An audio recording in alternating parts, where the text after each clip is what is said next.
আমাদের বাংলাদেশের সবচেয়ে বড় জঙ্গিবাদী সংগঠনের নাম তো ছাত্রলীগ। হাসিনাকে তো রক্ষা করতে পারে না ইন্ডিয়া। না, একটা তো হচ্ছে যে মানে গ্লোবাল পজিশনিংয়ের ব্যাপারে, যে চায়না কন্টেন্টের ব্যাপারে ভারত আমেরিকার একটা অ্যালাইনমেন্ট আছে। এখন সে অ্যালাইনমেন্টের ভিত্তিতে কিন্তু বারাক ওবামার সময়ে আমরা দেখেছি যে আমেরিকানরা আসলে ভারতের চোখ দিয়ে বাংলাদেশ দেখেছে, যেটাতে আমাদের দেশটা ডেমোক্রেটিক পয়েন্ট অফ ভিউ থেকে আমরা ক্ষতিগ্রস্ত হয়েছি। তো লাস্ট এসে তো আমরা দেখলাম যে না, আমেরিকা রিপিটেডলি বলছে যে আমরা ভারতের চোখে বাংলাদেশকে দেখি না, আমরা আলাদাভাবে সেটা দেখছি এবং ডেস্ক আলাদা করা হয়েছে, এই সমস্ত বিষয়গুলো আমরা দেখছি। কিন্তু কথা হচ্ছে সো হোয়াট, এটার আমরা কি বেনিফিট পেলাম? আমেরিকানরা তো অনেক ধরনের কথা বলেছে, তারা স্যাংশন দিবে, ইলেকশনে বাধাগ্রস্ত হলে তারা অনেক কিছুর কথা বলেছে, কিন্তু সেটার খুব বেশি ইম্প্যাক্ট আমাদের রাষ্ট্রযন্ত্র পরিচালনা বা ব্যবস্থাপনা আমরা পাই নাই। তো এই জায়গায় একটা জিনিস পরিষ্কার হয়েছে, যেমন ধরেন ইন্ডিয়ান হেজিমনি আমাদের এখানে এত স্ট্রংলি প্রতিষ্ঠিত, এটা তো প্রমাণিত হইল, শেখ হাসিনাকে ইন্ডিয়া আশ্রয় দিচ্ছে এখন পর্যন্ত স্টিল। কিন্তু লাভ কি হয়েছে? হাসিনাকে তো রক্ষা করতে পারে না ইন্ডিয়া, বা শেখ হাসিনার বিরুদ্ধে যখন গণ অভ্যুত্থান হয়েছে ইন্ডিয়া তো এখানে সে দাঁড়াইতে পারে নাই সামনে। বরং মানুষ, ইন্টারন্যাশনাল যারা পলিটিক্স অ্যানালাইসিস করে, তারা বলছে যে ভারতের রাজনীতি বাংলাদেশের ইতিহাসের সর্বোত্তম ক্ষতিগ্রস্ত হয়েছে। এবং স্টিল মানুষ দেখতেছে যে আমাদের এখান থেকে একটা ফেসিবাদ, পালিয়ে যাওয়া ফেসিবাদকে ভারত এভাবে আশ্রয় দিয়ে রাখছে অবৈধভাবে।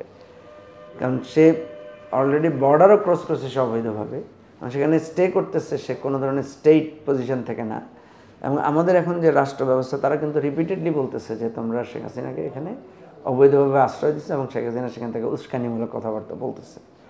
এবং এটা আরও জটিল হবে যখন শেখ হাসিনার বিচার প্রক্রিয়া শুরু হবে। তখন আমরা যেটা শুনতেছি যে বন্দি প্রত্যর্পণ একটা চুক্তি আছে, সেই চুক্তির আলোকে বাংলাদেশ গভর্নমেন্ট ইন্ডিয়ার কাছে শেখ হাসিনাকে চাইবে ফেরত পাইতে।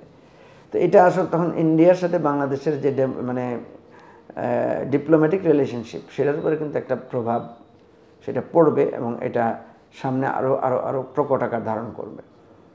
সেই জন্য আমার কাছে যেটা মনে হয় যে এই যে কে কার চোখে দেখতেছে, কে কীভাবে দেখতেছে, এটার একটা গুরুত্ব আছে, কিন্তু ফাইনালি গুরুত্ব হচ্ছে দেশের রাজনীতি কোন দিকে স্ট্যান্ড নিচ্ছে সেটা। এটা মনে হয় মানে উনি ওই যে দুজন বিচারক জঙ্গিবাদীদের বা জঙ্গি হামলায় মারা গেছেন, ওদের একটা স্মরণ সভায় উনি এই কথাটা বলেছেন। তো এটার সাথে তো আমি মনে করি ইন প্রিন্সিপাল তো আমাদের ডিসএগ্রি করার কথা নয়। আমাদের বাংলাদেশের সবচেয়ে বড় জঙ্গিবাদী সংগঠনের নাম তো ছাত্রলীগ, আমি যদি মনে করি।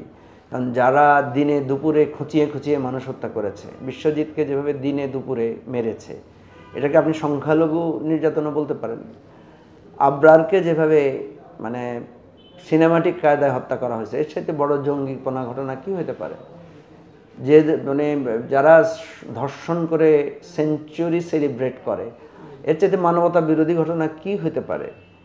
ছাত্রলীগ যেভাবে ছাত্রীদেরকে আক্রমণ করেছে, যে জুলাই আগস্টে আমরা দেখলাম ঢাকা বিশ্ববিদ্যালয়ে যেভাবে ছাত্রীদের উপর নির্যাতন চালিয়েছে, এর চাইতে বড় জঙ্গিবাদী সংগঠন আর কি হতে পারে? সুতরাং আমি মনে করি, আমি তো আসিফ নজরুলের কথার সাথে একমত যে এই কোনো জঙ্গিবাদীকে বাংলাদেশে মানুষ কখনো গ্রহণ করে নাই। এটা বামপন্থী জঙ্গিবাদী হতে পারে, এটা ধর্মীয় আশ্রিত জঙ্গিবাদী হতে পারে, এটা যদি আমার দলও যদি কখনো এই ধরনের জঙ্গিপনায় মানে লিপ্ত হয়, আমি মনে করি সেটাকেও সাপোর্ট করার কোনো কারণ থাকতে পারে না।